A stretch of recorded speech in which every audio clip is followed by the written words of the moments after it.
Indonesia kembali memiliki harapan dari pemain keturunan yang bermain di Eropa. Namanya Feike Müller-Latupeirisa, seorang bek tengah yang kini membela klub Willem II Tilburg U17 di Belanda. Yang menarik, Feike secara terbuka menunjukkan minatnya untuk memperkuat timnas Indonesia jika diberikan kesempatan. Ia mengaku mengikuti perkembangan sepak bola tanah air dan menyatakan siap jika dipanggil.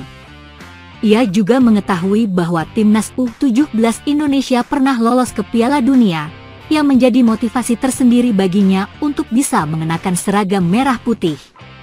Latar belakang dan asal-usul. Feike lahir di Den Bosch, Belanda, pada 10 Desember 2008, yang berarti usianya saat ini masih 16 tahun. Meski lahir dan besar di negeri kincir angin, Feike memiliki darah Indonesia dari kakeknya yang berasal dari Haria, Saparua, Maluku Tengah. Fam mereka adalah Latupeirisa, nama yang cukup dikenal di daerah tersebut. Posisi dan gaya bermain. Feike beroperasi sebagai bek tengah dan memiliki kaki kiri dominan. Dengan postur tubuh setinggi 1,80 meter, ia sangat ideal menempati posisi tersebut. Bermain untuk Akademi Sepak Bola Willem II, yang dikenal sebagai tempat lahirnya pemain bintang seperti Virgil van Dijk dan Frenkie de Jong, membuat Feike memiliki kualitas serta mentalitas Eropa yang kuat. Potensi untuk timnas U17. Dengan usia 16 tahun, Feike sangat memenuhi syarat jika ingin tampil di ajang U17, asalkan seluruh persoalan administratif dapat diselesaikan. Posturnya yang tinggi, kemampuan bertahan yang solid, dan pengalaman bermain di level Akademi Eropa membuatnya memiliki potensi besar menjadi andalan lini belakang timnas U17 Indonesia. Kehadiran pemain seperti Feike Müller-Latupeirisa tentu menjadi angin segar bagi sepak bola Indonesia.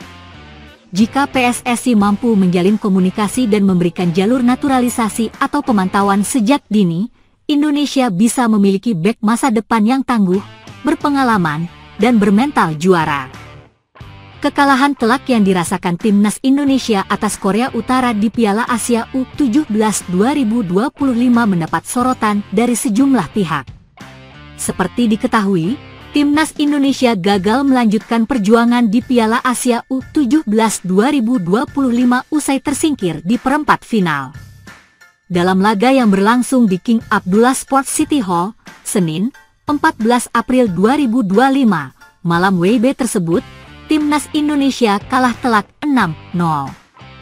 Masing-masing gol Korea Utara di laga ini dicetak oleh Chul Song-hun, Kim Yoo-jin, Ri Kyung-bong, Kim Tae-guk, Ri Kang-rim dan Pak Ju-won.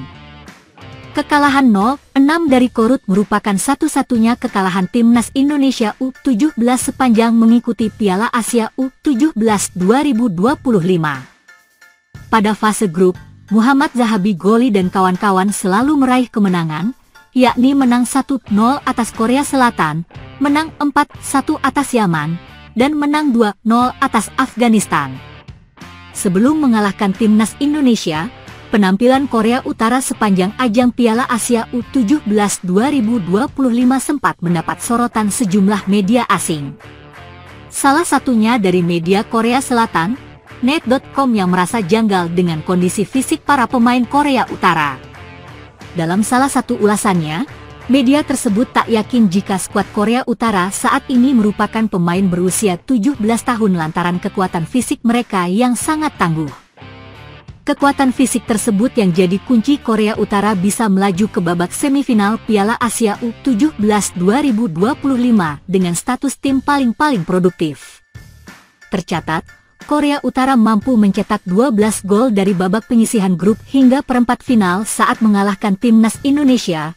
Korut memiliki kondisi fisik dan penampilan yang membuat orang sulit percaya bahwa mereka adalah pemain di bawah 17 tahun, ulas media tersebut pada Sabtu, 12 April 2025. Lalu, lebih lanjut, Net.com menyebut jika kemampuan fisik pemain U17 Korea Utara membuat mereka tampil tanpa kelelahan sepanjang 90 menit. Di kompetisi ini, Korut meraih hasil baik berdasarkan stamina kuat yang memungkinkan mereka bergerak tanpa henti selama 90 menit, tambah laman tersebut. Sepanjang sejarah Piala Asia U17, Korea Utara memang jadi salah satu kuda hitam bahkan unggulan untuk menjadi juara. Tercatat, skuad berjuluk Chol 5 tersebut pernah 2 kali juara di ajang Piala Asia U17 yakni pada tahun 2010 dan 2014. Sedangkan di Piala Dunia U17, tim Korea Utara juga pernah tampil sebanyak 5 kali. Bahkan pada tahun 2005 lalu, mereka sempat lolos hingga babak perempat final sebelum disingkirkan Brasil. Para penggawa timnas Indonesia U17 diminta pulang ke tanah air dengan kepala tegak meski kalah telak dari Korea Utara. Skuad Garuda Asia dibantai 6 gol tanpa balas saat menghadapi Korea Utara di babak perempat final Piala Asia U17 2025. Senin 14 April 2025 malam waktu Indonesia Barat. Ketua Umum, Ketum, PSSI, Erick Thohir meminta tidak ada pihak yang menyalahkan pemain atas hasil buruk kali ini. Erick Thohir menilai para pemain masih punya jalan panjang dan harus mendapat dukungan maksimal apapun hasil yang didapat. Untuk diketahui, meski gagal melaju ke semifinal, skuad Garuda Asia sudah membuat sejarah membanggakan dengan berhasil merebut tiket ke putaran final Piala Dunia U17. Sekarang, Zahabi Goli dan rekan-rekan diminta lebih memantapkan persiapan menghadapi gelaran Piala Dunia yang berlangsung pada November mendatang. Jangan hukum mereka karena kalah. Mereka anak-anak muda dan jalan mereka masih panjang. Terlebih mereka mencetak prestasi bagus loh. Luar biasa. Dan harus dihargai sebagai pencapaian pribadi yang tinggi, ujar Erick Thohir. Apalagi beberapa pemain berasal dari keluarga yang sederhana dan menjalani hidup yang pas-pasan. Ini perjuangan besar mereka sebagai pribadi dan orang tuanya agar bisa menjadi pemain nasional, jelas Erick. Lebih lanjut, Erick Thohir juga mengatakan tugas saat ini adalah bagaimana untuk menyiapkan tim nasional kelompok umur yang lebih baik. Dia pun berharap pembinaan pemain muda bisa terus berlanjut untuk mewujudkan hal tersebut. Kita dihadapkan pada tantangan, bagaimana menyiapkan timnas U17 mendatang yang sebagus timnas U17 hari ini, katanya menambahkan. Jadi pembinaan Garuda Muda harus kontinu. Belum lagi ajang lain, seperti Olimpiade yang batasan usia harus di bawah 23 tahun dan kuota pesertanya berkurang dari 16 tim negara menjadi 12 tim, lanjutnya. Artinya, kita harus bersiap lebih dini, lebih panjang, dan lebih ketat, tukas Menteri BUMN itu.